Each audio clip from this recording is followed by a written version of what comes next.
सोमवती अमावस्या के दिन पितरों को प्रसन्न करने के लिए जरूर करें यह काम। सोमवती अमावस्या 30 दिसंबर दिन सोमवार को है। पौष अमावस्या की तिथि 30 दिसंबर को प्रातः 4:01 से शुरू होकर 31 दिसंबर को तड़के 3:56 पर समाप्त होगी।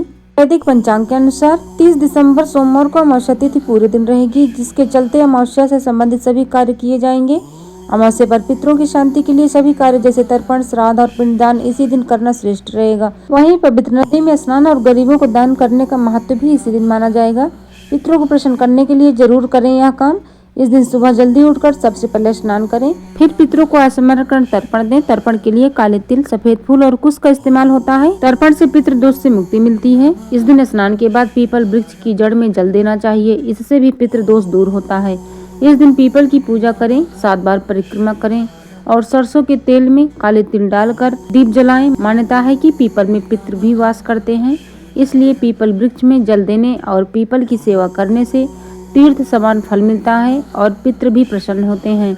इसलिए इस दिन पीपल के पेड़ की पूजा जरूर करना चाहिए। इस दिन पितरों को प्रसन्न करने के लिए पितृ चालीसा का पाठ करना काफी शुभ होता है। साथ ही पितरों की आत्मा की शांति के लिए ब्राह्मणों को भोजन कराएं और अपनी क्षमता अनुसार दान दक्षिणा दें। सोमवती अमावस्या के दिन पितृदोष से मुक्ति प्राप्ति के लिए इन उपायों को अवश्य करें। धन्यवाद।